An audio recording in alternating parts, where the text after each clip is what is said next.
Je vous salue encore au nom de Jésus. Est-ce qu'il y a des personnes qui veulent entendre la parole de Dieu? Amen. On va manger spirituellement, ensuite on va manger physiquement. Mais sois attentif à cette parole que Dieu a mis dans mon cœur. C'est un message scatologique, Dieu va encore nous parler, Dieu nous fera encore du bien. Donc prends ta Bible, prends ton cahier, tout ce qu'il faut pour noter. Amen. Si tu n'as pas de Bible, des Bibles là-bas, tu demandes à ton voisin. Mais si tu n'as pas de Bible, tu n'es pas sérieux. Si tu es nouveau, je comprends. Et toi qui es ancien là, hein, tu n'es pas sérieux. Amen. Ok, nous allons prendre le livre du prophète Daniel. Livre du prophète Daniel.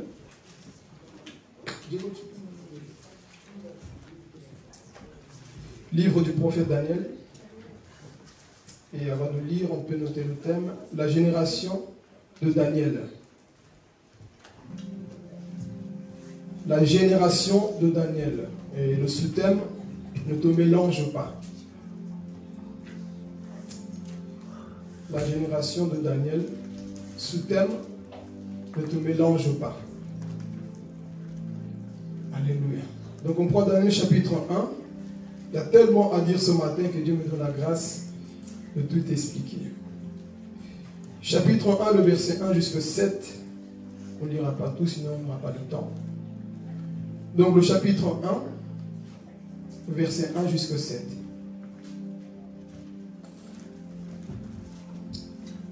Daniel chapitre 1, le verset 1 à 7. On a trouvé un peu le livre.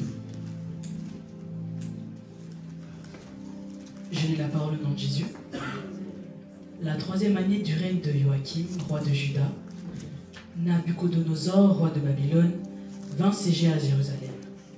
Le Seigneur lui donna la victoire sur Joachim et lui livra une partie des objets du temple. Nabuchodonosor les fit transporter en Babylonie, dans le temple de son Dieu, et il déposa ces objets dans la salle du trésor de son Dieu. Le roi ordonna à Ashpenaz, chef de son personnel, de faire venir des Israélites de lignée royale ou de famille noble. Quelques jeunes sans défaut physique et de belle apparence. Ils devaient être doués d'intelligence, de sagesse dans tous les domaines, posséder de grandes connaissances, être capables d'apprendre la science et de bonne constitution pour entrer au service du palais royal et apprendre la langue et la littérature des Chaldéens. Le roi leur prescrivit pour chaque jour une part de mets de la table royale et du vin dont ils buvaient lui-même. Leur formation devait durer 3 ans, après quoi ils entreraient au service personnel du roi. Parmi les Judéens qui furent sélectionnés se trouvaient Daniel, Anania, Michaël et Azaria. Le chef du personnel leur attribua de nouveaux noms. Il appela Daniel Belchastar, Anania Shadrach,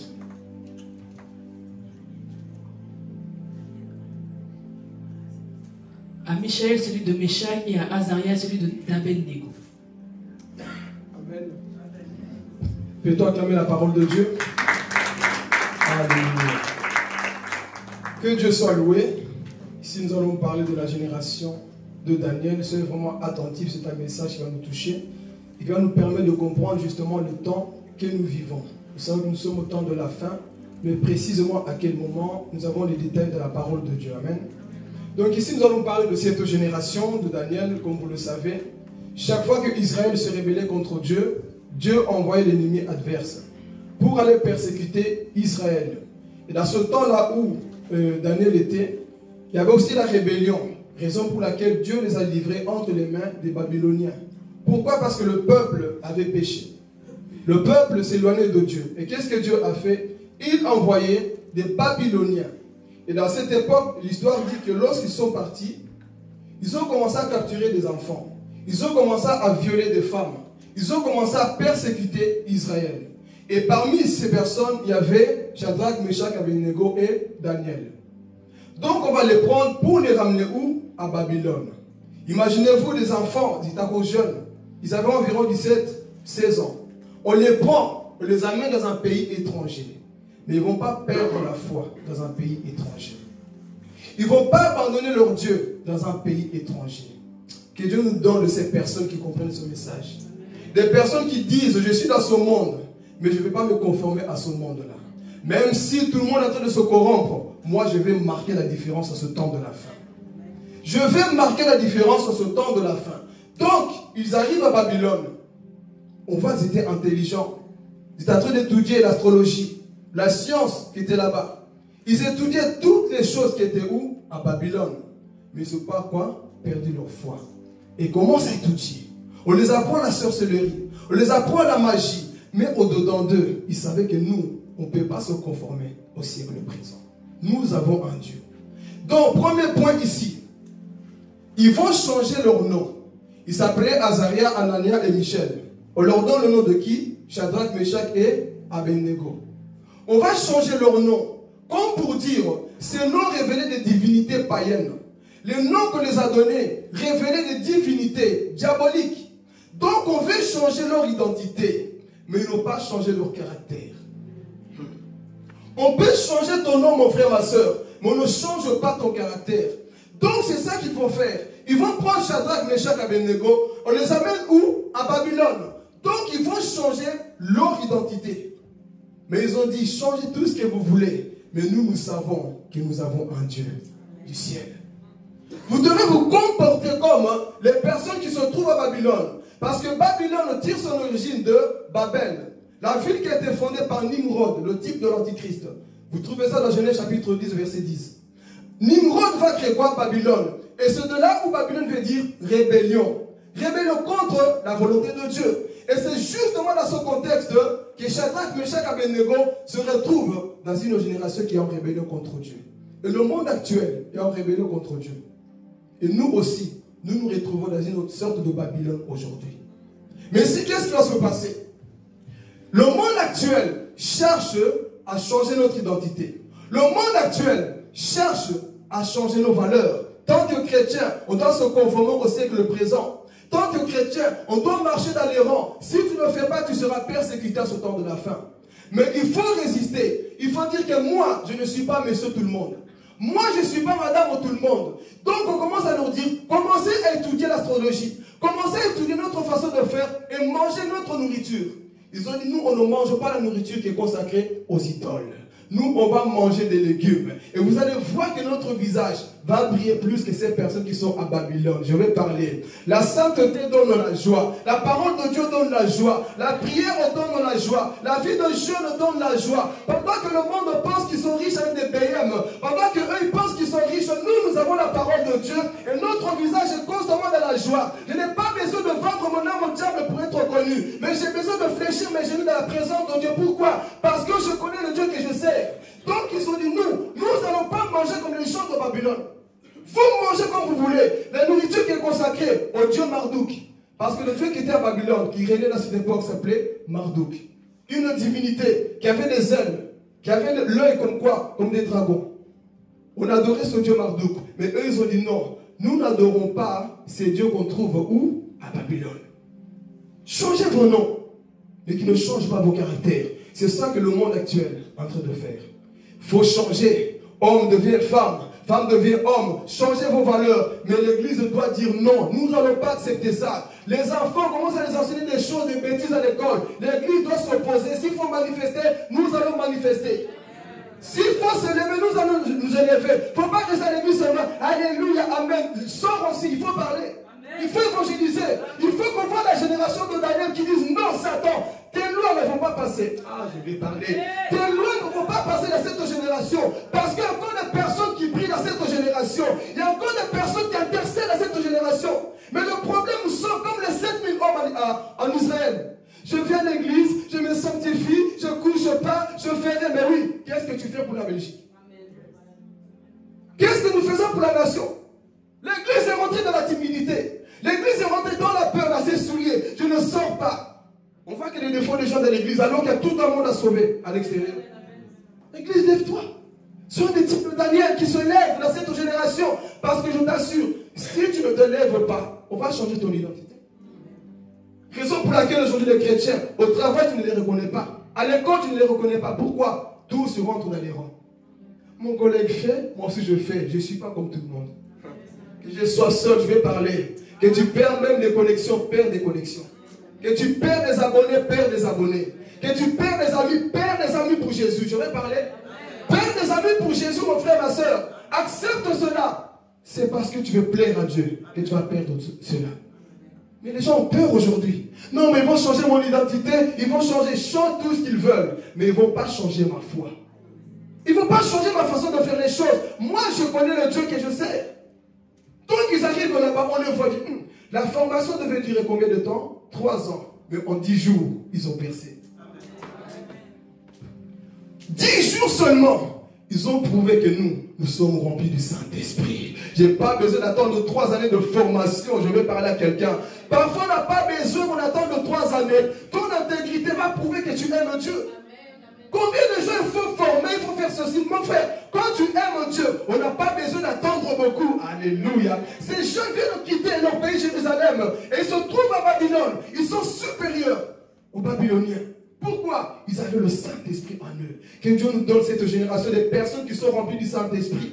Des personnes qui évangélisent avec puissance. Des personnes qui n'ont pas peur d'aller dehors. Des personnes qui parlent de Jésus avec efficacité. Mais nous sommes dans cette génération, tous ont peur. Mais eux, ils ont dit non, roi. Même si nous, on ne mange pas la viande, poulet, tout ce que vous voulez, nous mangeons des légumes.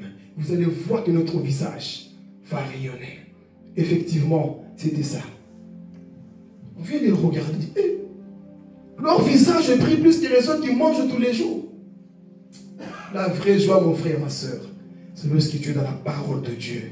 La vraie joie, c'est lorsque tu obéis à la volonté de Dieu, mon frère, ma soeur. Si le monde actuel est dans la perdition, c'est parce qu'il ne fait pas la volonté de Dieu. Mais toi qui fais la volonté de Dieu, mon frère, sois dans l'allégresse, sois dans la joie.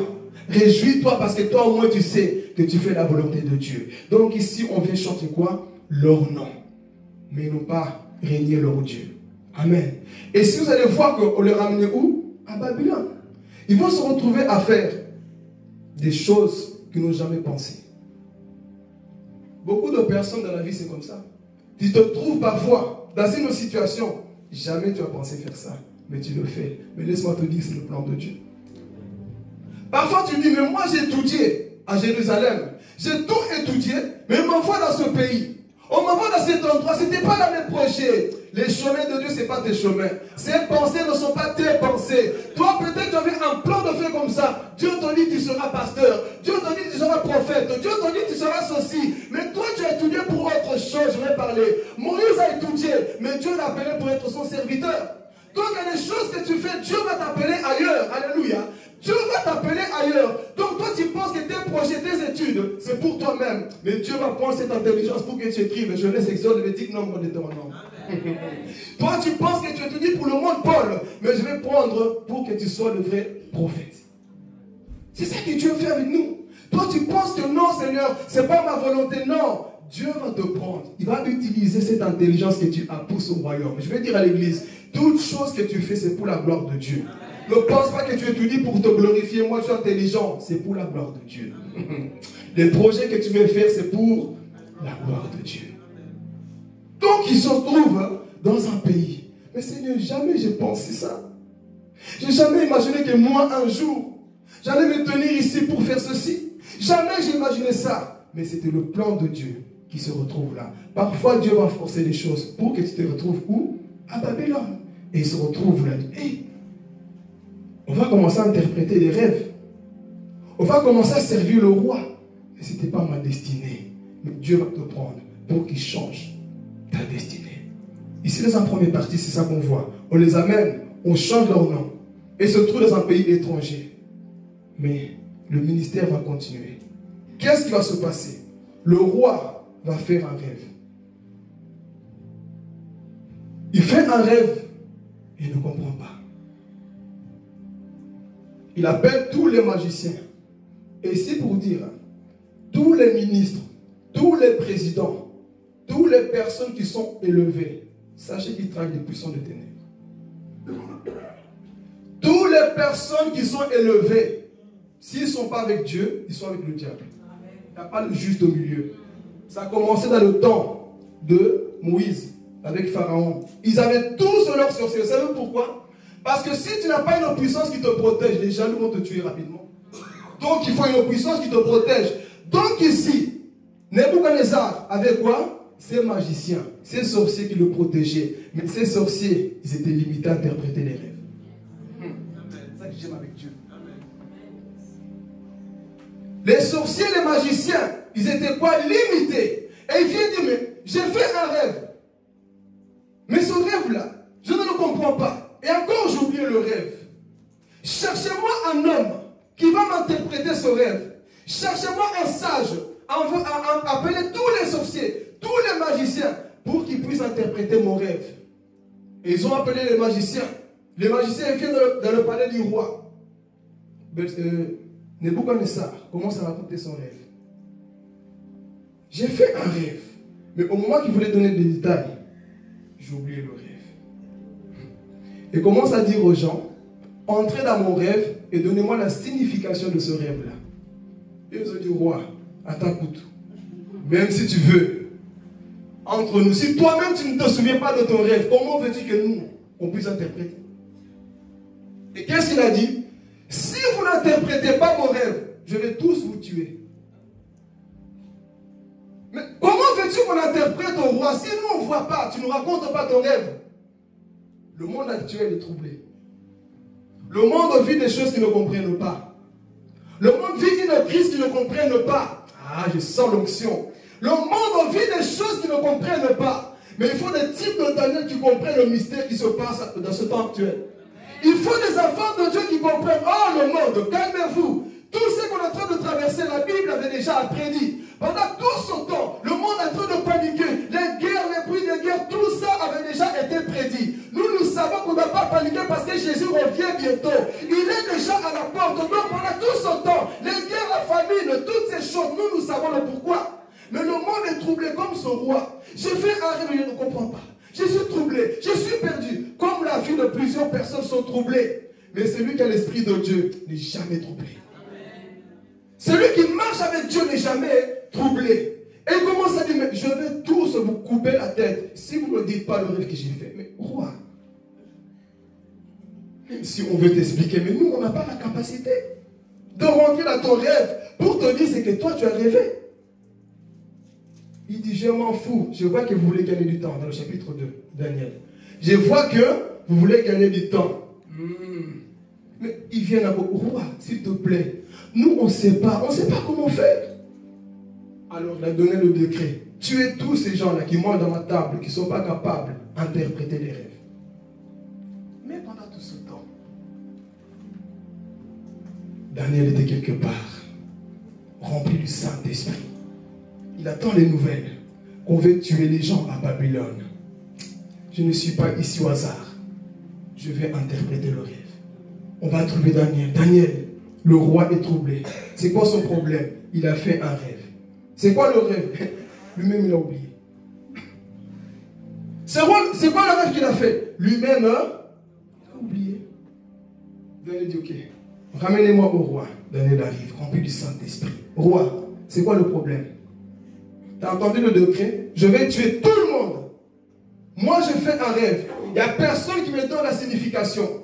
Moi, je ne suis pas parti vous chercher pour que vous mangez seulement dans ma table. Vous devez être capable d'interpréter des choses que moi, je ne comprends pas. Daniel dit quoi? Donne-moi 2 jours. Ah, j'aime la sagesse de Daniel. Si c'était toi, je crois que le rêve dit, on ne t'a même pas raconté déjà. C'est pour ça, faites attention à toute personne qui vous donne tout le temps les interprétations des rêves. Parfois, c'est faux. Vous pouvez parler? L'interprétation est divine. Elle vient de Dieu. Beaucoup même vont chercher sur Google. Tu vas taper sur Google, le rêve, ça veut dire quoi? L'interprétation appartient au Saint-Esprit. Les pasteurs sont limités parfois. Même si tu dis, j'ai rêvé, j'ai vu un chat noir avec un queue de poisson, ça veut dire quoi? Je ne sais pas. J'ai fait tel rêve, je ne comprends pas. Mon frère, donne-moi 2 jours. Et je demande d'abord à Dieu ce que toi tu as vu. Et Daniel, le voici. Donne-moi quoi? 2 jours. Et qu'est-ce qu'il va faire? Il va appeler ses amis, Azariah, Anania et Michel. Venez les gars. Le cas ici est catastrophique. Le roi est perdu. Il ne comprend pas les choses qui arrivent. Qu'est-ce qu'il faut faire? L'intercession. Alors, regardez cette précision. La Bible dit que tous les 3 priaient pour que Dieu donne la révélation à qui? Répétez, je vais insister ici. Je rentre dans une partie terrible ici. Ils ont tous prié, mais ils ont dit, Seigneur, révèle le secret à qui?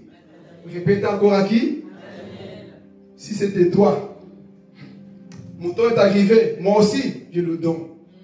Mon temps est arrivé. Seigneur, aujourd'hui, il faut que tu me révèles pour que je montre à Daniel que moi aussi, je suis plus que lui. Si c'était toi. Seigneur, le roi ne comprend pas. C'est le temps de ma gloire maintenant. C'est mon temps qui est arrivé. Il faut que tu me montres un peu ce que le roi a vu comme ça. Moi, je serai placé. Mais ils ont dit non. Nous savons qu'il y a un homme qui est avant nous. Et ici, je vais enseigner l'église. Dans la vie, il y a toujours des personnes qui étaient là avant toi. Respecte ces personnes-là. Ils n'ont pas dit, Seigneur, montre-nous. Non. Il y a Daniel qui est devant nous. Révèle le secret à lui, pas à nous. Révèle à Daniel. Combien de gens aujourd'hui piétinent les autres au nom de moi aussi j'ai la voix, moi aussi j'ai le don, moi aussi je sais prêcher. Ce n'est pas parce que tu sais prêcher que tu dois dépasser celui qui est avant toi. Respectons, frères et sœurs. Mais nous aujourd'hui c'est quoi? Non, moi aussi je peux. Non. Seigneur, révèle le secret à qui? À Daniel. Et ils sont partis tous ensemble, intercession, Maman Lisa. Ils ont commencé à prier. Laissez-moi vous dire que Dieu parle. Amen. Notre Dieu parle. C'est quoi ces aiguilles là où on ne croit plus au rêve, on ne croit plus aux visions, on ne croit plus à rien. Dieu parle encore aujourd'hui. Donc Daniel se retire. Et il va prier. Seigneur Dieu d'Abraham, d'Isaac et de Jacob, révèle-moi les choses cachées. Et Dieu va révéler son secret à qui? À Daniel. Il montre clairement le rêve que le roi a eu. Daniel va retourner chez le roi, rempli à cause du Saint-Esprit. Quoi? Roi, comment tu vas? Je suis toujours troublé. Dieu m'a répondu. J'ai une réponse à te donner. Viens. Chapitre 2, le verset 31. Daniel va commencer à quoi? À interpréter le rêve. Hé! Quelle profondeur! Je n'ai pas vu ton rêve, mais Dieu me l'a montré. Tu ne m'as pas raconté, mais je rentre dans ton rêve. Ça, c'est un niveau église qu'on doit chercher. Amen. Sinon, l'église va tout le temps nous amadouer. Les gens rentrent ici, ils mentent. Mais quand Dieu te révèle certaines choses, la personne te montre et dit, écoute, arrête de mentir. Arrête. Toi, tu dis que tu étais là-bas, mais je t'ai vu en boîte de nuit là-bas. Arrête de mentir. Le don de révélation. Daniel avait ça. Et il faut le roi du roi. Tu as fait un rêve.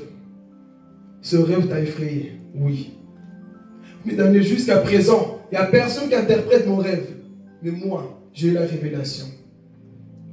Dans ton rêve, tu as vu une grande statue. Cette statue était en or. Il commence à décrire cette statue. Les pieds de bronze, remplis de beaucoup de choses. Et tu as vu cette statue. Elle était en train de t'effrayer. Et tu avais peur de cette statue. Tu étais en train de trembler quand tu as vu ceci, non? N'est-ce pas, roi? Comment il sait ma vie? Comment il sait ce rêve-là? Daniel commence à lui donner tous les détails du rêve. Et c'est pas fini, il dit, à la fin de ton rêve, une pierre est sortie de nulle part. Sans l'aide d'un homme, cette pierre est venue frapper la statue. Et cette pierre est devenue grande. Elle remplissait toute la terre. Cette pierre, c'était le type de Jésus déjà. Cette pierre était le type de Christ qui viendra détruire les idoles. Cette pierre est le type de Christ qui viendra détruire toutes les fausses religions. Voilà pourquoi réjouis-toi pour le retour de Jésus. Parce que tout ce que tu vois aura une fin. Tout ce que tu vois qui est établi aura une fin. Donc tu décris le rêve à qui? À ce roi Nebuchadnezzar. Dis pas son nom entier parce qu'il est tellement compliqué. Nebuchadnezzar, on va l'appeler comme ça. Nebuchadnezzar. Nebuchadnezzar, tu as vu ce rêve là? Et tu as vu la grosse pierre qui prenait toute la place. Notez ici le nom statue. Il va construire la même chose encore parce qu'il n'a pas veillé. Amen. Est-ce qu'on suit? Donc il reste ici. Il donne l'interprétation du rêve. Il dit, Nebuchadnezzar, tu as vu tout ça? Sache une chose, qu'après toi, il y aura d'autres royaumes qui vont arriver. Après toi, il y aura plus fort, plus petit que toi. Mais tu ne dois jamais perdre la foi. Nebuchadnezzar. Nebuchadnezzar n'a pas veillé. Daniel lui donne l'interprétation du rêve. Et qu'est-ce qu'il fait? Il va faire aussi une statue. Parfois, Dieu nous parle dans les prédications, dans les rêves. On n'écoute pas. Souvenez-vous, on va arriver dans cette partie après. Qu'est-ce que Nebuchadnezzar va faire? il va aussi se faire une statue. Il va prendre l'or qu'il a vu dans le rêve, parce que l'or représentait sa vie. Il va faire une statue, quoi? Remplie d'or. Il n'a pas veillé. Mais il est rempli de joie parce qu'il a trouvé Daniel supérieur aux autres. Et gloire à Dieu. Lui, il a interprété quoi? Mon rêve. Et il était quoi? Content. Les années vont passer.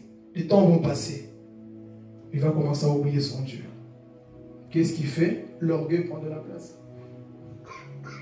Quand Dieu te place quelque part, faites toujours attention à l'orgueil. Quand tu es haut placé, mon frère, faites toujours attention à l'orgueil. Et c'est ça qui va arriver dans la vie de Nebuchadnezzar. Comment ça va de l'orgueil? On lui dit, moi aussi je suis quelqu'un, hein? Depuis qu'on m'a placé là-bas, Nazamut, hein? Moi aussi je suis quelqu'un. Ils vont voir. Je vais leur montrer que moi aussi je suis. Quand Satan commence à voir de l'orgueil en toi, c'est fini pour toi. Quand Satan commence à constater l'orgueil en toi, c'est fini. Au lieu de veiller, de dire, on m'a donné l'interprétation du rêve. La statue représente quelque chose. Et moi, je ne peux pas faire ça. Lui, qu'est-ce qu'il va faire? Il va se construire une statue. Alors, qu'est-ce qui va se passer? Il construit la statue d'or, qui était grand, et il va dire à tout Israël de se prosterner devant cette statue. Nebuchadnezzar est saisi d'un esprit d'antichrist. Il veut pousser le peuple dans l'idolâtrie. Et c'est ça qui arrive aujourd'hui. Le peuple aujourd'hui est poussé dans l'idolâtrie. Et seuls ceux qui sont remplis du Saint-Esprit peuvent refuser à ce qui est en train de se passer. Pourquoi? Parce que dans la grande tribulation, après le départ de l'Église, regardez ce qui va se passer. Apocalypse 13, 11. La même statue que Nebuchadnezzar va faire, on le voit encore. Et sauf que cette statue-là va parler. Est-ce que ça va jusque-là? Apocalypse 13. Si nous parle de la bête, notez que c'est l'antichrist.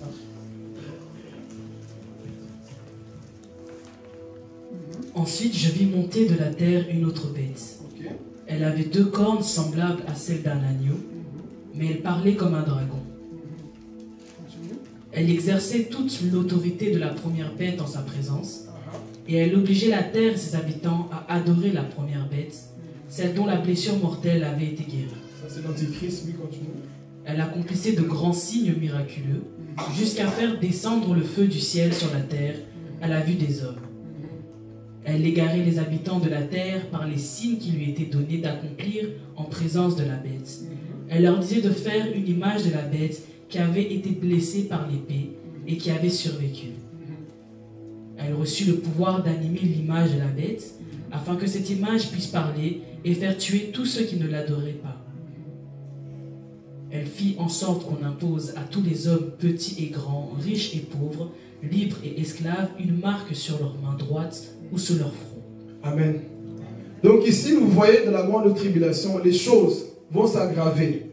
Ici, quel que soit ton argent, ton rang, si tu n'adores pas la bête, tu seras quoi? Décapité. Comme ça s'est passé dans le temps de Daniel. Ici, l'antichrist revient à la vie parce qu'il sera blessé. Il faut noter que l'antichrist ne fait que copier Jésus. Il va être blessé, une blessure qu'il va recevoir. Et il va connaître quoi? Sorte de résurrection. Et quand il viendra, il va quoi? Mettre une quoi? Statue. Et le monde entier verra cette statue. Et il va commencer à obliger les gens à adorer cette image-là. Et cette image va commencer à parler. Voilà pourquoi vous nous regardez comme ça, parce que parfois on pense que quand on prêche, on joue. C'est des choses qui vont arriver dans la grande tribulation. Si tu rates le ciel. Si tu loupes le ciel, mon frère, ma soeur, c'est des choses qui vont quoi? Arriver. L'antichrist n'aura pas ce cœur-là. Il va pousser les gens à adorer l'image de la bête. Adore cette image. Prosterne-toi. Fais ceci. Et les gens seront obligés de le faire. Parce que si tu ne le fais pas, tu seras quoi? Décapité. Nous retournons dans le livre de Daniel. Et Daniel, justement, on lui met cette statue avec ses amis. Et on va obliger à ses amis de pouvoir quoi? Adorer aussi la statue que Nebuchadnezzar avait construite. Et il dit, au son de la musique, vous allez tous vous prosterner devant cette statuette que j'ai faite. Combien de gens aujourd'hui, je peux parler? Bon, j'ai dit déjà comme Paul, est-ce que je suis devenu votre ennemi, on dire la vérité? Au son de la musique, prosternez-vous devant la statue que Nebuchadnezzar a fait. Il y avait des hommes remplis du Saint-Esprit. Répète encore. Au son de la musique, vous allez tous vous prosterner. Moi, je me mets dans l'histoire. Hein. Moi, j'ai dit mon nom. Il y avait Philippe qui a dit, quoi? Mais prosterner devant une statuette, moi qui suis disciple de Christ? Me prosterner, je descends dans notre langage d'aujourd'hui. Me prosterner devant les musiques mondaines. Là, les amens, attention, il n'y avait pas d'amen, mais je sens que les amens, là, vont diminuer. Me prosterner devant la musique mondaine. Moi qui suis disciple, je ne le ferai jamais. Combien de gens aujourd'hui se prosternent? Ah, ici, je vais taper. Combien de gens qui vont à l'église se prosternent devant la musique mondaine, devant le système du diable? Je vais tout doucement pour que ça rentre bien. Comme ça, cette semaine, tu vas te souvenir de ma tête. Combien de gens l'ont écouté? Parfois, nous sommes là, on prêche ces choses. Il y en a qui disent, ouais, prêche toujours. Dès que je rentre, moi, je réponds les musiques. Combien de fois doit-on répéter que les musiques mondaines sont consacrées à Marduk? Il y a des musiques qui envoûtent. Et si je vais rentrer dans une partie encore, il y a des musiques qui envoûtent. Il y a des gens qui ont tapé la folie, la publicité en écoutant des musiques là. Vous allez voir, les musiques c'est quoi? Rempli de sensualité. Toi tu écoutes le message, ça n'a rien à voir avec les images que tu vois. Des femmes, écarter les pieds, les joints, la drogue et tout ça. Ce sont des esprits qui ont quoi? Qui accompagnent cette génération aujourd'hui. Mais il faut que tu sois comme un Azara, Anania et Michel. Non, non, non. Au son de ta musique là, moi je ne me prosternerai jamais. Est-ce que tu peux rentrer chez toi? Bon, ça te défie. Si tu es encore dans ça, est-ce que tu peux rentrer chez toi? Tu dis, je sais que ces personnes ne chantent pas pour Dieu. À partir d'aujourd'hui, je n'écoute plus. Là, j'entends le cœur des gens. Mais Dieu ne m'a pas convaincu. Dieu te convainc déjà là. Le problème, c'est ça. Il faut que Dieu me révèle. Dieu te révèle déjà maintenant. Surtout les choristes, je m'adresse à vous. Hein. Je ne vais jamais vous voir poster, écouter la musique mondaine. Sinon, vous allez polluer ici. Amen. Vous ne le faites pas. Bon, Dieu vous connaît. Surtout vous. Donc, toute musique mondaine l'église, on ne doit pas écouter. Le problème, il y a beaucoup de débats. Oui, mais ils chantent l'amour. Ils chantent... Quel amour? Il est de Dieu. Le problème, c'est ça. Tu es converti à moitié. C'est lui qui est converti à fond. Il est même dégoûté de ces choses, la musique mondaine. Tu es dégoûté. Quand tu écoutes... Je ne vais pas citer les noms parce que vous savez. Tu connais les personnes que tu écoutes, non? Il est de Dieu. Je vais avancer plus loin. Parfois, la personne dit, je crois en Jésus. Ce n'est pas parce qu'il croit en Jésus qu'il est de Dieu. Beaucoup de musiciens profanes disent le nom de Jésus aujourd'hui. Pourquoi? Parce qu'ils ont compris. Plus tu as des vues, plus tu es payé. Ils ont compris que là-bas, chez les chrétiens, ça marche. Je vais aussi là-bas. Citez que le nom de Jésus. Et comme vous aimez bien le une musique va sortir directement, vous écoutez. Parce que le monde te manque, non? Quand le monde te manque, tu vas commencer à grignoter certaines musiques encore. Non, c'était mon goût d'avant. Zouk chrétien, vous allez voir Zouk chrétien. Babylone. Zouk chrétien. Bois de nuit chrétien. Il y aura le tout dans ce temps de la fin. Ouvrez les yeux, Jésus revient. Donc au son de la musique, vous allez vous prosterner. J'appuie encore ou c'est comment? Je vais continuer, je vais appuyer. Beaucoup de chrétiens église, hein, je parlais à une personne, m'a dit, mais parfois c'est peut-être nous qui exagérons. Hein. Je dis pourquoi? Mais la vérité qu'on dit parfois c'est trop dur. Non, non, non, non. Retournons à ce que Jésus enseignait. Parce que si nous voulons comparer les prédicateurs, c'est avec la Bible. Qu'est-ce que Jésus prêchait? Qu'est-ce que Jésus enseignait? Mais ici, aujourd'hui, tout est utile, tout est permis. Il n'y a plus de limites chez les chrétiens. Vous allez voir que tous les chrétiens se ressemblent. Pourquoi? Parce que tout le monde veut quoi?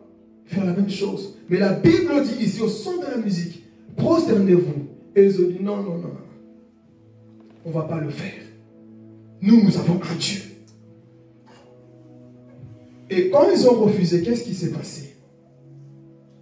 Ils ont parti balancer. Hé, roi, Nebuchadnezzar, tu vois les 4 Hébreux là, nos idées 3, parce que Daniel ici, il sort de la scène, il revient dans le chapitre 4. Ici, on voit Nebuchadnezzar. Il y a 3 Hébreux là, ils se prennent pour qui? Et son travail, ils ne peuvent pas parler du sexe. Ils sont au travail, ils ne peuvent pas parler comme ça comme nous. Ils se prennent pour qui? Je me prends pour un disciple affermi. Je me prends pour un enfant de Dieu qui craint son Dieu. Mais lui, il se prend pour qui? Il ne boit pas, il ne filme pas, il ne fait pas ceci, il ne critique pas. Il se prend pour qui? Ta différence va ramener la persécution. Même si tu es seul, comme je le disais au début, sois seul, mon frère, ma soeur. Et je vais aller plus loin. Même dans l'église, si tu vois que ton frère, ta soeur est charnel, quitte-le. Je vais parler. Quitte-le. Parce qu'on doit sauver nos âmes. Non parce que c'est mon ami de tous les temps. Jésus est mon ami de tous les jours. Ça c'est ma chanson. Pas ça, c'est mon ami. Hey, c'est mon ami, oui. Mais mon véritable ami c'est Jésus. Ça peut déraper, je peux déraper, mais Jésus ne peut jamais déraper. Donc je reste d'abord fidèle à Jésus. C'est quoi ce christianisme aujourd'hui? Non, parce que c'est ma pote. Moi, je m'en fous. Va en faire tout seul, barbecue tout seul. Le problème, c'est ça, c'est que nous sommes trop attachés à l'amitié charnelle. Et le langage qu'on dit souvent, c'est quoi? J'ai préféré traîner avec mes amis du monde parce que les chrétiens sont hypocrites. Par ton langage, je sais déjà qui tu es. Un chrétien ne peut jamais parler comme ça. J'ai préféré traiter avec les païens parce que eux, au moins, parce que les chrétiens traitent d'hypocrisie. Voilà la personne qui parle, lui-même, pire, voilà son téléphone, il y a du coffee. Vous n'allez pas me dire. Parce qu'après, c'est pas parler, moi je me réponds. D'abord me recharger, je reviendrai. C'est ça qu'on aime, non? Non, mais parce que je préfère mes amis, on voit que tu ne supportes pas le poids d'être chrétien, là-bas ça te manque. La Bible dit quoi? Supportez-vous. Tu vas supporter Annie. Amen. Tu vas supporter Ketia. Tu vas supporter Jonathan avec ses blagues. Ah oui? Tu vas nous supporter. C'est ça l'amour, non? On dit que l'amour supporte tout, non? Mais toi, tu supportes seulement dans le monde. Babylone que tu aimes. Même dans l'église, je disais, tu vas voir des personnes. S'ils ne marchent pas selon la parole de Dieu, parfois, dis, mon frère, je t'aime. Mais, tu n'as pas fait le geste, hein? Pourquoi on ne sait pas faire ça? Pour ton salut, sois capable de prendre des décisions qui vont faire mal. Il y a des décisions, parfois, tu vas verser des larmes. Hein? Tu vas pleurer. Tu dis, hey, mais toi et moi, là, on était tous ensemble, même dans le monde. On dégénère ensemble. Mais maintenant, dans le Seigneur, on voit qu'on n'est plus, nos chemins se séparent ici. Mais parfois, on a peur. Pourquoi? Non, on a toujours, mon frère, je m'en fous. Moi, c'est d'abord le royaume de Dieu que je cherche. C'est d'abord le royaume de Dieu que je cherche. C'est pas parce qu'on est dans la même église qu'on doit faire la même chose. Ce n'est pas parce qu'on est sorti de la même ventre là qu'on doit se ressembler. Chacun sa destinée. Donc, au centre de la musique, j'avance. Vous allez quoi? Combien de chrétiens se prosternent aujourd'hui? Je pense que vous le savez mieux que moi. Aujourd'hui, s'il y a une fête dans le monde, tu peux dire, toi tu es chrétien, toi tu n'es pas chrétien, toi tu es chrétien. Ah oui? Il y a des chrétiens qui se retiennent dans les fêtes. Hein. Tu vois, le pied commence à faire ça. C'est confirmé, mais le pied... Surtout quand c'était ta musique préférée. Je donne un témoignage. Moi, j'aimais beaucoup écouter 50 Cent à l'époque. Bon, les nouveaux, vous ne connaissez pas ça. Les toi, tu ne connais pas ces choses. J'aimais beaucoup écouter qui? 50 Cent. Il y avait une chanson que j'aimais beaucoup. Cette chanson, je la connaissais par cœur, les yeux fermés. Là, je me convertis. Il y avait un frère blanc à côté de moi. Bon, c'est un païen. Il commence à chanter la chanson. Je le vois, il chante mal. Il ne lisait pas bien. Et moi, je bouillonnais pour le corriger. J'étais à mon réveil de la femme et je suis tombé. Je vais vous confesser. Je suis tombé. Il commence à chanter. Je ne lui dis pas le titre. Il commence à chanter. Il dit, mais il chante mal, c'est pas comme ça. Et moi, dans mon cœur, le cœur bouillonné. Attends. Et moi, je commence à rapper. Il chante bien. Et puis, il me dit, mais toi, tu pries, non? Parfois, les gens vous regardent, ils savent que vous priez. Ils attendent que tu fasses une erreur pour dire, mais toi, tu es sûr en Christ, non? Qu'est-ce que tu fais ici? Tu n'es même pas dans l'endroit. Mon frère, qu'est-ce Jonas. Mais toi, qu'est-ce que tu fais dans son bateau? C'est pas ta place. Il y a des personnes comme ça. Cette offerte là, c'est pas ta place. Donc, quand tu entends le son, le blé commence. C'était ma chanson préférée. C'est là où on voit si tu es converti. Parfois, tu seras tenté à vouloir bina ou chanter. Fais pas comme moi. Hein. Bon, j'avais combien d'enfants? Je pense que j'avais que 1 an et quelques. Hein? Toi, tu as 5 ans, mais tu es encore dans ça, frère. Hey! Combien parfois ton pied bouge au travail? Vous savez, quand tu es vacciné de Jésus, hein, même quand tu écoutes des musiques au travail, parce que le travail n'a pas le choix. Hein, la radio qui met, tu vas écouter la radio. Tu n'as pas le choix. Mais dans ton esprit, tu sais que moi, là, ça ne me dit même rien. Mais quand tu es distrait, rien n'a pas ce travail, tu commences. Ah là, moi, on est là. Frère, tu es distrait. Même parfois, tu dois arriver dans ce niveau parfois. Quand tu chantes, tu dis, attends, c'est chrétien ça? Pardon. Je ne chanterai pas cette chanson. Mais tellement que tu oublies, parfois tu commences à... C'est à la fin de la journée que tu dis, ah, attends, la chanson qui est passée au travail, c'était pas rien. Oh, mais j'ai chanté. Parce que tu es distrait. Au son de la musique, prosternez-vous. Est-ce qu'il y a des personnes, on rigole, mais est-ce qu'il y a des personnes qui vont prendre des décisions ici? Amen. Les amens diminuent. Est-ce qu'il y a des personnes qui vont prendre des décisions? L'église, ce n'est pas un amusement quand on vient. C'est pour prendre des décisions. Amen. On peut parfois rigoler, l'humour comme Élie. Élie avait beaucoup d'humour, hein, rempli du Saint-Esprit. Mais quand il faisait son service, il dit, hey, les gars, votre vie est en vacances, hein, mais il était sérieux. Et parfois, on peut rigoler comme ça, mais nous sommes toujours dans le sérieux. Revenons dans le sérieux. Est-ce que tu es prêt à supprimer là, dans ton... J'arrive dans les parties aussi des vêtements. Hein. Et j'arrive, mais d'abord nous sommes dans la musique. Est-ce que nous sommes prêts en rentrant? Supprimer. La musique en fout réellement, je vous ai déjà témoigné. Faibleuse aussi que j'écoutais là-bas, je ne sais pas si vous connaissez. J'écoutais beaucoup un son. Un jour, j'étais couché, je ne dormais pas. Le son dans mes oreilles. Comme ça, j'entends, mais il y avait personne, il n'y avait pas de radio, pas d'écouteur. Le son dans mes oreilles comme ça. Là où j'ai pris la décision, plus jamais les musiques mondaines. Plus jamais. Ça ne me manque pas. Je suis bien comme ça. Amen. Amen. Donc ici, ils ont dit quoi? On avance. Au son de la musique, prosternez-vous. Mais ils ont dit quoi? Roi, nous on est comme ça. Fais ce que tu veux. Oh Jésus, il nous manque des chrétiens fermés. Il nous manque des véritables disciples de Jésus à ce temps de la fin. C'est des chrétiens qui te touchent. Il faut des chrétiens qui te touchent, tu représentes Jésus. Alors, qu'est-ce qui se passe? On va le lire comme ça, vous dites pas j'ai dit des bêtises. Hein. Chapitre 3. On vient les menacer. J'aime le langage de ces personnes, Jonathan. Regarde comment ils vont parler. Hey, on vient les menacer qu'on va les jeter au feu parce qu'ils ne veulent pas se prosterner. Le verset 14. On va descendre pas à pas. Regardez. Roi, là, nous, on n'a même pas besoin de te répondre là-dessus. Hey, Dieu est bon. Nebuchadnezzar. Nebuchadnezzar prit la parole et leur dit... Les théologiens vont... Faut pas faire comme on dit. Nebuchadnezzar prit la parole et leur dit, est-il vrai, Shadrach, Meshach et Abednego, que vous ne servez pas mes dieux et que vous n'adorez pas la statue en or que j'ai dressée? Attendez. Toi, on t'a dit le rêve comme quoi avait une mauvaise statue qui allait arriver. Toi, au lieu de veiller, tu te fais aussi une statue. Et tu pousses maintenant les gens à adorer ça. Il n'a pas veillé au rêve. Regardez.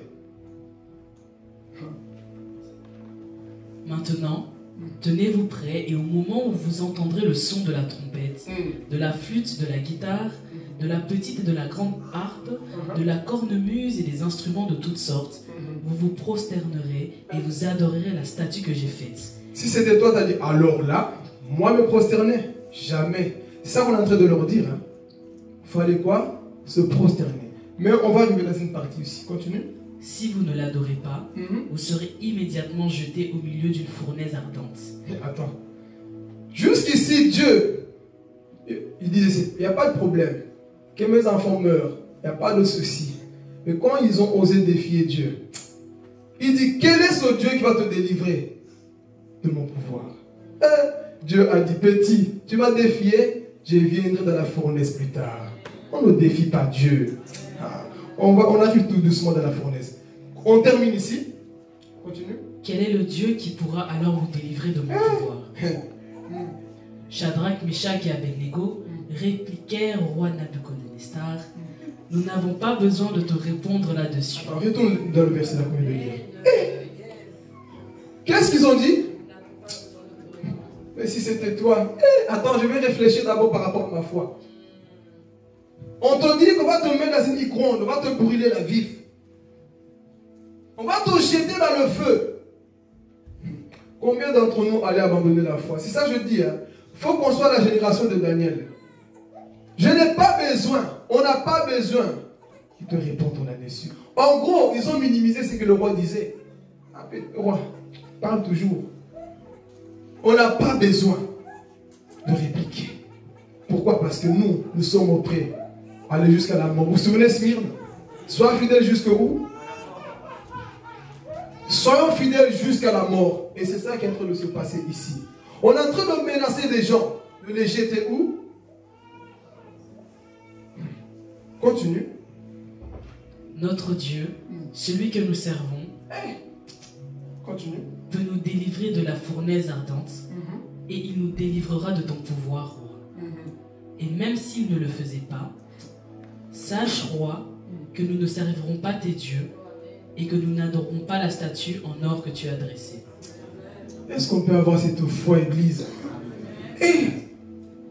Il faut des chrétiens debout comme ça, qui résistent au système qui est établi par le monde aujourd'hui. Nous n'allons pas adorer tes statues. Je ne vais pas faire ce que tout le monde fait au travail. Je ne vais pas faire ce que tout le monde dit au travail. Je ne vais pas me conformer. Je vais être différent. Mais combien d'entre nous aujourd'hui cèdent? Et ils ont dit, on reste ferme dans notre foi. Jamais, jamais je vais accepter de faire ce qu'on fait là-bas. On va te dire, fais ceci à l'argent facile. Toi, chrétien aussi, tu vas. Fais ceci, on va mieux te payer. Tu vas aussi, pourquoi? Parce qu'on demande de l'argent. Mais ici, ils ont dit, ce n'est pas grave. Nous connaissons le Dieu que nous servons. On ne va pas se prosterner. Quitte à être seul, nous n'allons pas nous prosterner. Pendant que toute la nation, tout le monde s'est prosterné. Eux, ils étaient là debout. Imaginez-vous, tout le monde en train de se prosterner. Tous les trois. Ils ont dit non. Et quand ils ont refusé, qu'est-ce que le roi a fait maintenant? Regardez.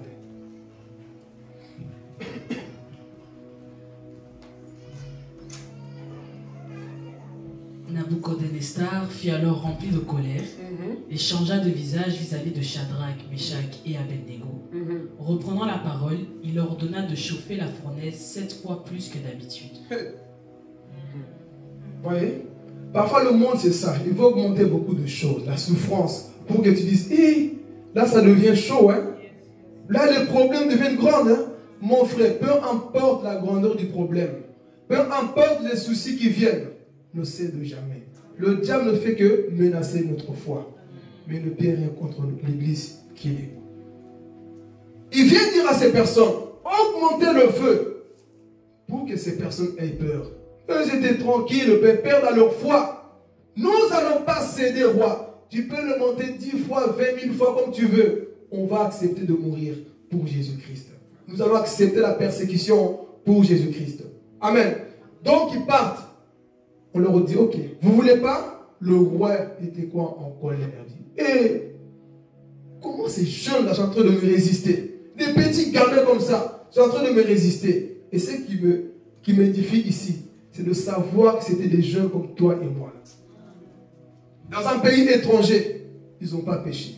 Ils n'ont pas perdu la foi. Mais ils ont été jusqu'à la fin. Qu'est-ce qui va se passer?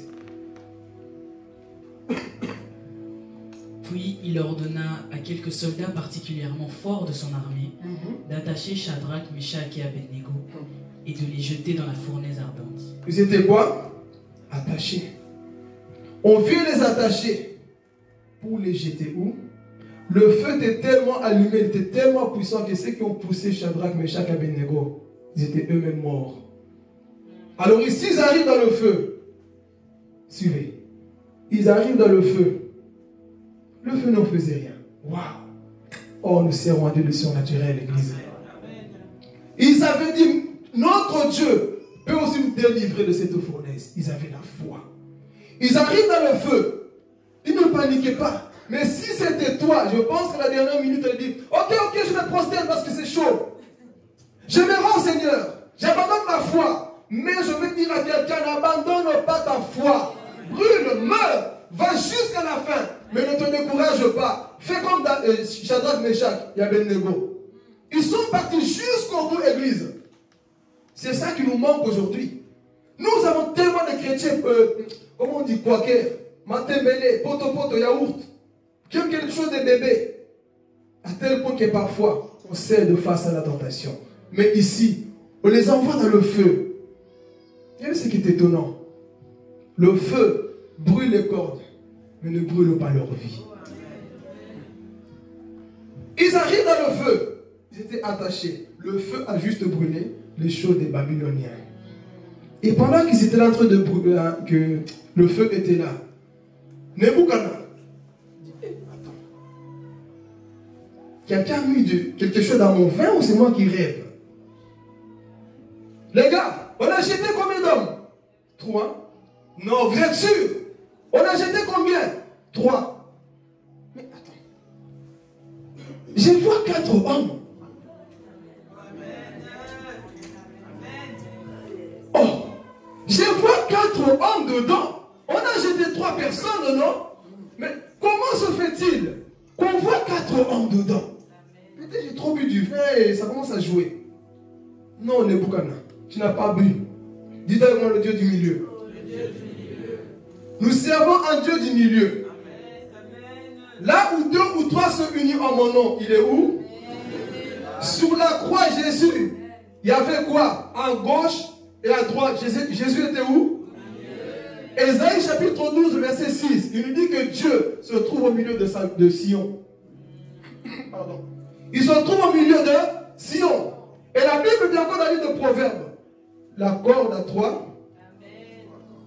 Et la corde du milieu représente qui? Le Dieu du milieu. Lorsqu'Abraham, dans Genèse chapitre 18, a vu 3 hommes se promener, Dieu est encore où? Et dans cette fournaise, la personne qui était au milieu, c'était Jésus-Christ. La personne de Jésus attendait déjà ses serviteurs dans la fournaise. Et quand ils sont arrivés, le roi dit, hé, on a mal fait. On voit 4e homme. Et il dit, il ressemble au Fils de Dieu. C'était déjà Jésus. Ah! Notre Dieu t'attend, mon frère, ma soeur. Il attend là où toi tu penses qu'il ne sera pas là. Si tu acceptes de souffrir pour lui, il est celui qui va t'attendre. Alléluia. Donc il était là. Ah, Laurie m'empêche de sortir ce que je dois sortir. Excusez-moi. Donc il était là. Il était là, pardon. Jésus attendait ces hommes-là. Et il s'est révélé à eux. Et la Bible dit quoi? Qu'ils étaient en train de marcher. Il marchait. Jésus est en train de marcher, parler à Shadrach. Bien joué, mes serviteurs. Vous avez gardé la foi. Et vous n'avez pas cédé au système de Babylone. Vous êtes la génération de Daniel. Vous êtes cette génération qui n'a peur de rien. Qui n'a pas peur de la mort. Qui sont prêts à payer le prix jusqu'à la fin. Mais combien de chrétiens avons-nous matin qui ne sont pas prêts à payer le prix? Qui ne sont pas prêts à payer le prix. Mais ici, ils ont dit non, nous allons rester où? Dans le feu. Et la personne de Jésus se promenait. Et ensuite, le roi Nebuchadnezzar dit, hé, sortez ces hommes-là. Faites attention, on n'attaque pas tous les chrétiens. Sortez-les de là. On va chercher ces hommes-là. La Bible dit, leurs cheveux ne sentaient même pas le feu. Leurs vêtements ne sentaient pas le feu. En gros, c'est comme s'ils sont partis avec la clim. Il y avait la clim dedans, ils étaient bien tranquilles, ils sortent, hein? Il n'y avait rien. Et le roi dit, hé, non, ces hommes craignent vraiment Dieu.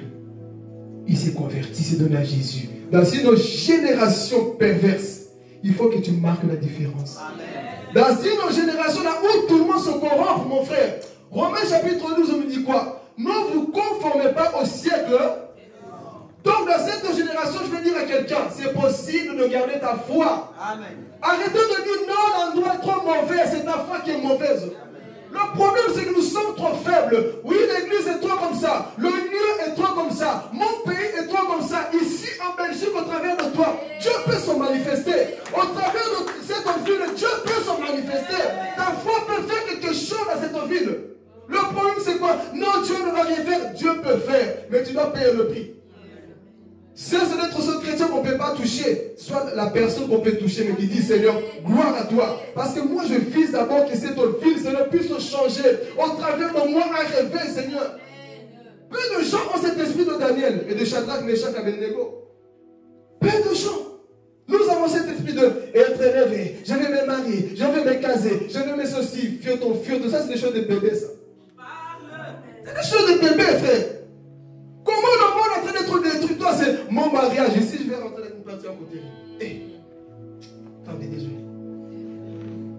Moi, mon mariage seulement. Ça, c'est le chrétien qu'on voit aujourd'hui. Je vais aller plus loin. Paul dit quoi? Même quand tu es marié, parfois, fais comme si tu n'es pas marié. Toi, c'est ma femme, mon mari. Lâche-le un peu.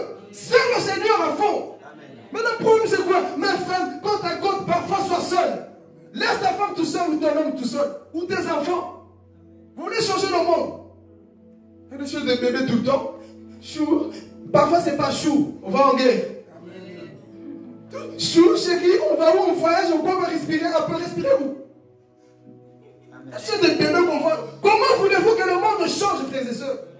Pendant tout ce temps, le diable, lui, il fait des réunions. Il dit, cette année, 10 000 hommes doivent mourir en Belgique. Amen. Et toi, tu es où? Chou, chérie, bébé, nounou, bébé, fioto. Réveille-toi un peu. Réveille-toi, église. Nous sommes dans la génération de Daniel. Trop de bébétisme aujourd'hui.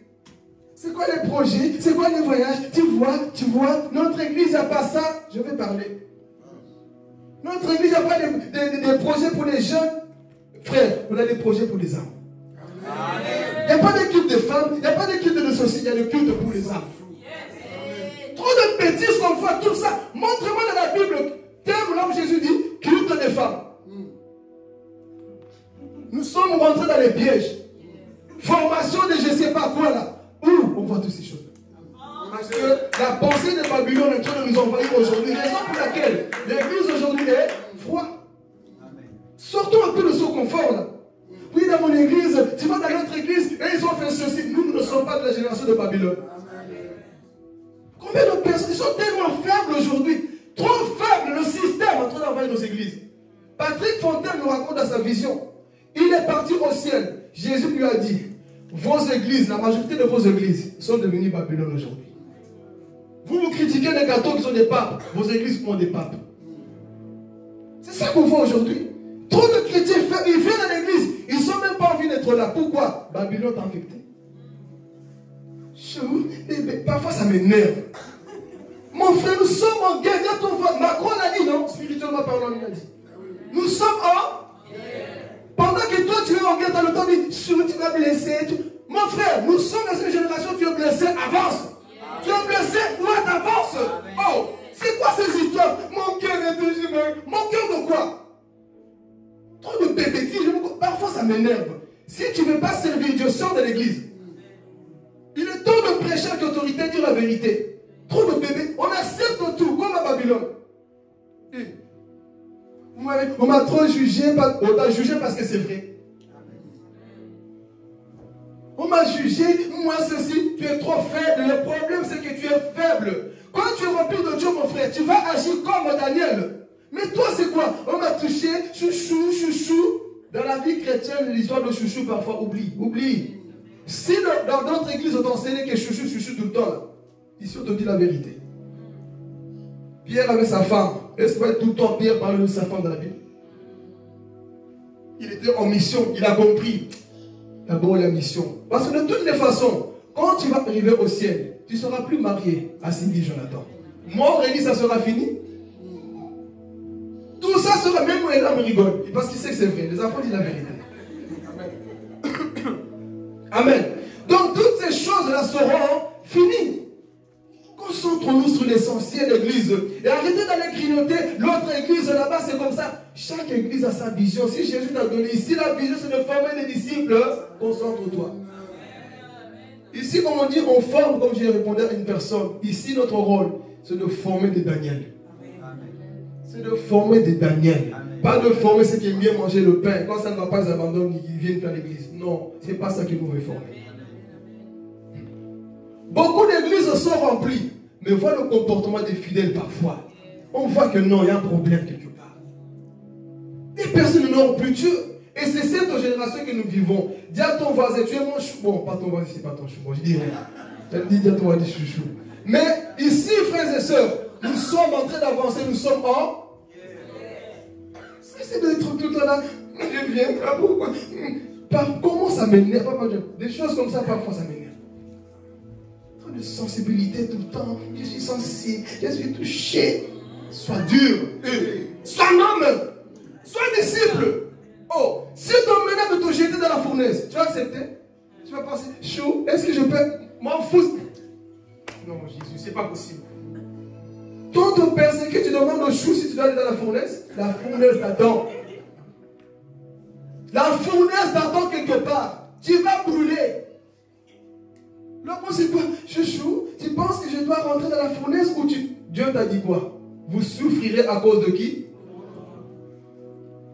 Cette génération, une génération de bébés, il faut toujours les tapoter sur le dos, ça va aller, ça va aller. Oui, il te dira ça va aller, mais il te dira parfois ça va pas aller. Là, ça va pas aller. Tu vas passer par là. Oui, mais je vais aller plus loin. Seigneur, je ne trouve pas d'homme. Peut-être que tu ne vas pas te marier aussi. Tu n'es pas maudit. Peut-être que Dieu sait que toi, si tu te maries, tu vas perdre ta foi.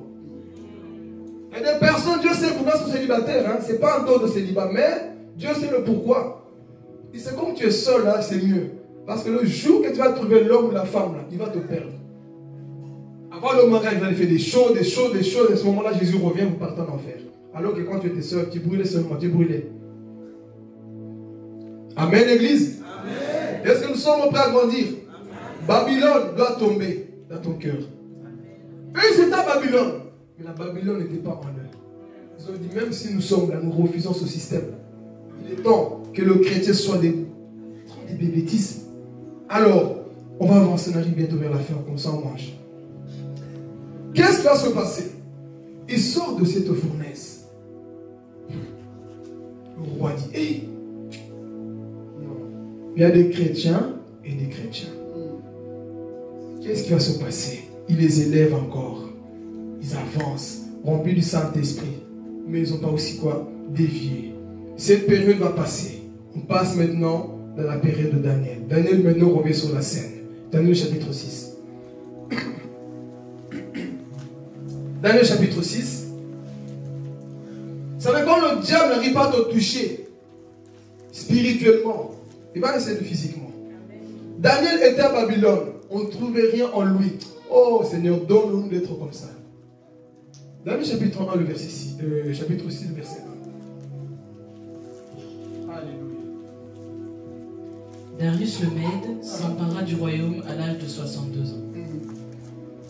Darius trouva bon d'établir sur le royaume 120 administrateurs qui devaient être répartis dans tout le royaume. Il mit à leur tête 3 responsables, parmi lesquels figurait Daniel, afin que les administrateurs leur rendent des comptes et que le roi ne subisse aucun dommage. Daniel se montrait supérieur aux autres responsables et aux administrateurs parce qu'il y avait en lui un esprit extraordinaire. Un esprit quoi? Un esprit de Mwanzoulé? Un esprit de quoi? Daniel, que Dieu te bénisse. Continue. Le roi pensait à lui confier la responsabilité de tout le royaume. Les responsables et les administrateurs cherchèrent alors une occasion d'accuser Daniel en rapport avec les affaires du royaume. Attendez. Vous voyez? Ici, le monde, c'est toujours comme ça. On va chercher quoi dire. Lui, il est tellement intègre avec son Dieu. La vie, c'est comme ça. Toute personne qui sont élevée, parfois, même si tu n'es pas élevé, on cherchera toujours des failles en toi. Même s'il n'y en a pas, ils vont essayer quand même de chercher. Et de toutes les façons, je veux parler. Quand tu veux trouver des défauts dans la vie d'une personne, tu les trouveras. Quand tu veux, coup sûr, tu les trouveras. Parce qu'ici, qui n'a pas de défauts? Qui n'a pas? Moi, je témoigne déjà pour moi. Je suis le premier dans cette église qui a beaucoup de défauts. Amen.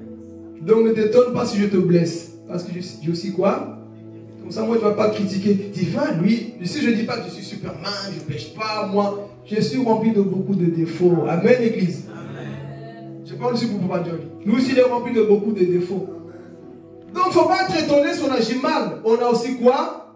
nos défauts. Mais il y a des gens comme ça dans l'église.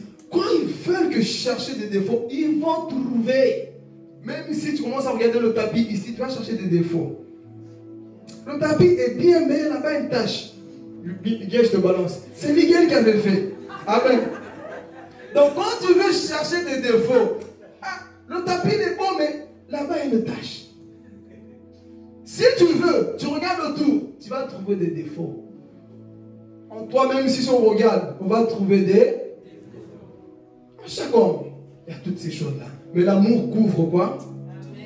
Donc quand tu viens, tu vas quelque part, c'est l'amour qui doit couvrir ça. Je ne dis pas couvrir dans le sens maintenant de pratiquer, non, couvre. Il y a des choses parfois que tu vois, couvre. Mais ici, ces personnes, cherchez des... Je vais parler. Combien de gens parfois, ils viennent chez toi dans ta maison, même la sorcellerie, c'est pas possible, même dans nos églises.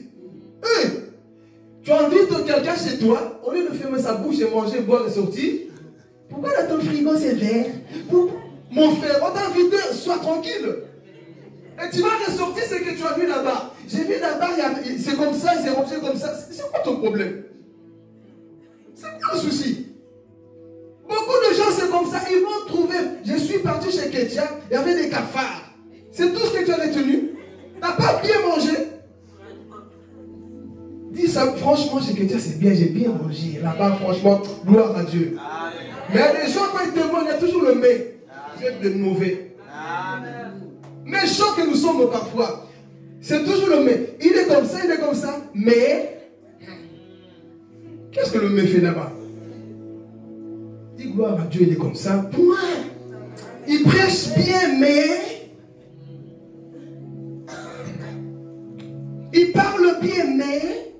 Tu cherches que des défauts dans la vie des gens. Les gens qui sont mariés. Oui, mais eux, je ne les vois pas bien ensemble. Hein? Oh. C'est ça? On a fait face à ce genre de personnes. Je ne vous vois pas bien ensemble. Hein? C'est quoi ton problème? Donc moi, si je me vois avec toi, mes goûts, c'est tes goûts.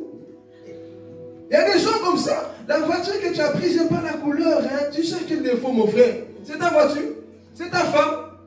C'est ton pasteur? C'est ton église? C'est toi qui cuisine? C'est toi qui as payé la dot? C'est toi qui as payé?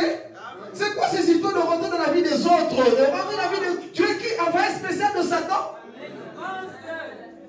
C'est quoi ces histoires que nous avons tout le temps? Allez fouiner, tu es une fouine? Tu vas fouiner dans la vie des gens comme ça, il est comme ça, et puis tu ressors balancer là-bas. Tu es un type de sorcier. Toujours aller... Concentre-toi dans ta petite vie. Vous savez, dans la vie, quand tu es concentré, tu n'as pas le temps d'aller voir ce qui se passe chez Maman Chantal. Tu n'as pas le temps. Tu es concentré à ranger ta propre vie. Mais les personnes, ils s'ennuient tellement, tu es au chômage, tu as le temps d'aller fouiller. Tu vas même dans Instagram des gens, tu commences à fouiller. Tu vas dans le Facebook des autres, tu commences à fouiller. Qu'est-ce que vous faites là? Tu n'as pas le temps de fouiller ton cœur et dire Seigneur, j'ai un manque de pardon là. On ne va pas oublier, ça va toujours revenir. Fouille un peu dans ton cœur, tu vois que là, j'arrive pas à pardonner une personne. Là, Dieu peut se réjouir. Mais il y a des gens qui passent leur temps à fouiller. Qu'est-ce que Daniel fait? On va trouver dans la loi de son Dieu ce qu'il ne fait pas bien. Nous avons des gens comme ça aujourd'hui qui aiment trop fouiller. Si tu es ce type de personne qui aime fouiller, réponds-toi. Réponds-toi, mon frère, ma soeur, tu fouilles quoi? Tu cherches quoi? Toujours on veut aller dans la vie des autres, voir les défauts. Tu vas en trouver de toutes les façons. Mais l'amour doit être plus fort que ces façons de faire, d'aller fouiller tout le temps chez les gens. Amen. On va avancer. Ici, on voit Daniel. Il cherche quoi? Une solution pour l'accuser. Mais la Bible dit qu'il ne trouvait pas. Donc, si on ne voit pas spirituellement, il faut aller où? Physiquement. La Bible dit que Daniel priait 3 fois par jour. Je vais parler ici. Daniel priait combien de fois par jour? 3. Il était quoi là-bas à Babylone? Il était ministre, il gouvernait, prophète. Mais il avait le temps de prier 3 fois par jour. Amen. Toi, tu n'es rien, c'est juste le travail, tu rentres, tu es KO. Non, dis amen, c'est vrai. Amen. Toi, tu rentres du boulot tellement que tu es fainéant. Parfois, c'est la fainéantisme aussi, je vais parler. Je suis KO, le travail m'a mis KO. Tu rentres chez toi, couette. Quand il faut venir à l'église, ah, si je vais parler, c'est la fin. Quand il faut venir à l'église, aujourd'hui, papa, je les balance un peu. Il y a des gens avant, ils envoyaient des messages quand ils n'étaient pas là. Mais aujourd'hui, Babylone m'a saisi. Avant, souviens-toi. Et parfois, tu n'as pas envie d'envoyer des messages parce que tu te dis, bon, si j'envoie, je vais mentir. Donc, je garde le silence, l'Éternel combattra pour moi. C'est ça qu'on fait, non? Mais avant, souviens-toi, le respect, la discipline. Pourquoi je dis ça? C'est au travers de ça qu'on peut voir si tu es mature. Toi, tu ne viens pas, tu t'en fous, là, mais tu viens comme lui de finesse. Bonjour, ça va, tout le monde va bien? Ok, tu manges et puis tu sors. Non. Ayons cet esprit-là, frères et sœurs. La maturité.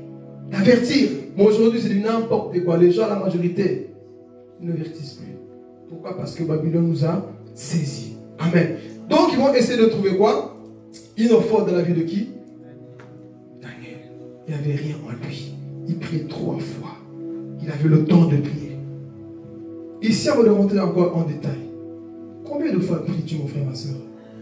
Ce n'est pas des coutumes, mais c'est juste pour te rendre conscient. Combien de fois tu pries? Combien de temps pries-tu?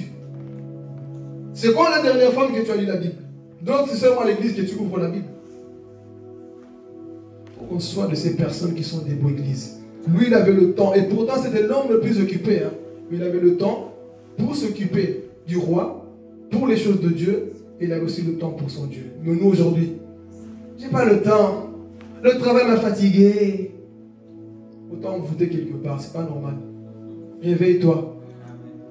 Réveille-toi. Parce que si avant tu le faisais, qu'est-ce qui fait qu'aujourd'hui tu ne le fais pas? Amen. Si avant tu priais, qu'est-ce qui fait qu'aujourd'hui tu ne le fais pas? C'est parce que Babylone t'a quoi? T'a saisi. Alors, on va essayer de trouver quoi une erreur? Et Darius, c'est plus Nabucodonosor, c'est Darius maintenant. Darius, tu as décrété dans le pays qu'on ne devait pas prier d'autres dieux. Mais, pas des songi comme ils sont, hein, des rapporteurs. Il y a un homme là-bas. Lui, il n'a que faire de ce que toi tu as dit. Hein. On l'avait en train de parler, prier, porte ouverte vers Jérusalem, en train d'adorer son Dieu. N'as-tu pas dit que celui qui prie notre Dieu, on doit le tuer? Mais le problème, c'est que Darius aimait beaucoup Daniel. Mais ce qu'il a dit, il a dit.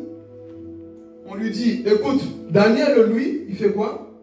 Il adore notre Dieu. Oh, ok. Il faut le tuer. C'était ça la loi. On vient arrêter qui? Daniel. Daniel, pourquoi tu as désobéi? Donc le péché du chrétien, c'est ça, parce que j'obéis à Dieu. Aujourd'hui, c'est ça qu'on voit dans cette génération. Si tu es dans la sainteté, tu seras persécuté. Si tu fais le bien, tu seras persécuté. C'est ce qui s'est passé avec Daniel. On le prend, on va le jeter dans la fosse au lion. Parce qu'il a quoi? Désobéi, selon eux. Mais pour lui, il obéissait à son Dieu. Et le met dans la fosse au lion. Fermez la porte. J'étais content. L'intercesseur est mort. Mais qu'est-ce qui s'est passé? Pendant qu'il était dans la fournaise, Dieu a envoyé son ange. Vous savez, quand tu es rempli de Dieu, quand la puissance de Dieu sur toi à l'œuvre, même les bêtes sauvages ne peuvent rien te faire. Je lisais un livre de Sadhu Sudarsil, qui est déjà mort en indien. On le persécutait tellement à cause de Jésus qu'on l'a mis dans la forêt. On a dit, nous, on ne veut pas cette religion ici, on ne veut pas le ton Jésus. Qu'est-ce qu'ils ont fait? Ils l'ont frappé, tabassé, et l'ont mis dans la jungle. Parce que là-bas, il savait qu'il allait se faire dévorer. Dans son livre, il dit, je voyais des animaux qui venaient vers moi, ils se prosternaient. Ils ne pouvaient rien me faire. Pourquoi? Il était aussi innocent et rempli de Dieu. Aujourd'hui, s'il y a beaucoup de lieux qui vous mangent tout le temps, c'est parce que vous êtes vide de Dieu. S'il y a beaucoup de problèmes qui vous mordent tout le temps, c'est parce que tu es vide de Dieu. On ne va pas aller plus loin. S'il y a beaucoup de choses qui nous affectent encore, c'est parce qu'on est vide de Dieu. C'est ça le secret. Mais lui, les lions, les animaux venaient. Rien. Paul était piqué par une vipère, un serpent. Il était mort. Quand tu es rempli de Dieu, mon frère, il y a des choses qui ne peuvent plus t'affecter. Amen. Donc ici, je clôture le message. Daniel se trouve dans cette fosse lion. Il avance son ange. Le lion a jeûné ce jour-là. Tu ne vas pas me manger? Moi, je suis un serviteur de Dieu. Tu ne vas pas me manger. Aujourd'hui, tu vas jeûner. Pourquoi? Parce que Daniel avait le sang royal, le lion de la tribu de Juda. Cet olivier-là, on ne peut pas le toucher comme ça. Raison pour laquelle David a déchiré la gueule des lions. Samson, pareil. Pourquoi? Le lion de la tribu de Juda. Daniel venait où? De Juda. Le sang royal était là. Lion, toi et moi, on se connaît. On ne peut pas se manger.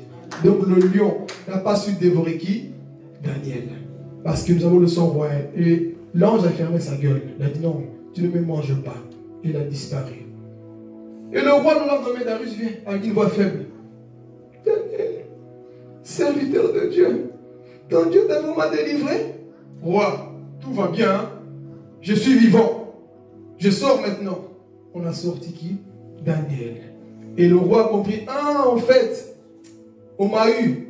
On t'a accusé à tort. Voilà pourquoi je dis, quand on t'accuse à tort, ne parle pas. Ne parle pas. Quand les gens t'accusent à tort, ne parle pas. Est-ce que Daniel s'est défendu ici? Il a parlé. Il a ouvert la bouche. Il a fait des séries de vidéos pour dénoncer. Il a dit quoi que ce soit. Dieu lui-même de quoi? Il a défendu. Et qu'est-ce qui s'est passé? Les personnes qui l'ont jeté dans la fosse lion. Le roi a dit maintenant là c'est vous qui allez. On les a tous jetés. On entendait qu'on croquait leur os là. Ils étaient tous quoi? Morts. Pourquoi? Il faut des personnes à ce temps de la fin. Que l'esprit de Daniel. Est-ce que nous sommes prêts à manifester vraiment l'esprit de Daniel? Est-ce que nous sommes prêts à prendre des décisions, Église? En quittant ce lieu, tu sors vraiment transformé et changé. Parce que vous savez, le problème c'est quoi? Quand tu es à l'église, parfois tu dis c'est vrai, je vais changer, je prends la décision. Mais dès que le culte est fini, c'était juste des sensations et des sentiments. Il faut prendre la décision maintenant. Toi-même, tu sais là où Dieu t'a parlé, là où tu dois t'élever. Sortir de cet fainéantisme, sortir de ce péché. Sortir de cette stagnation là où tu es. Tu sais où Dieu t'a parlé. Tu vas vraiment prendre la décision de dire à Dieu, Père, c'est vrai. Dans ce temps de la fin, c'est vrai, nous voyons les douleurs de l'accouchement. En ce temps de la fin, nous voyons comment les choses sont en train d'aller, Père. Nous voyons comment la fin du monde arrive. Le Seigneur revient. Et le problème, parfois, on dit, oh, oui, mais ça fait longtemps qu'on dit le retour de Jésus. Si tu penses comme ça, sache que Babylone t'a déjà eu. Amen. Si tu es le type de chrétien qui dit encore, oui, mais chaque fois qu'on fait la guerre en Israël, vous pensez faire du monde. Babylone t'a déjà eu. Quand tu vois ça, tu dois dire, Seigneur, Maranatha, sortez de cet esprit-là. Dis à Dieu là où tu es. Dis ça, l'esprit de Dieu, tu m'as parlé. Va se mettre debout. Va prier au nom de Jésus. Dis, Seigneur, tu m'as parlé, mon Dieu, mon roi, papa. C'est vrai. Nous nous retrouvons, mon Dieu, mon roi, dans cette génération de Daniel, Père éternel. Nous ne voulons pas nous mélanger, Père éternel. Il y a tellement de choses, mon Dieu, mon roi. Nous voulons sortir, papa, de cette tiédeur, Père éternel. Et de ton église, oh mon Dieu, mon roi, papa. Donne-nous la force, esprit de vérité, papa. De sortir, papa, de cette tiédeur, mon Dieu, mon roi. Tu es celui qui nous aide encore, Père éternel.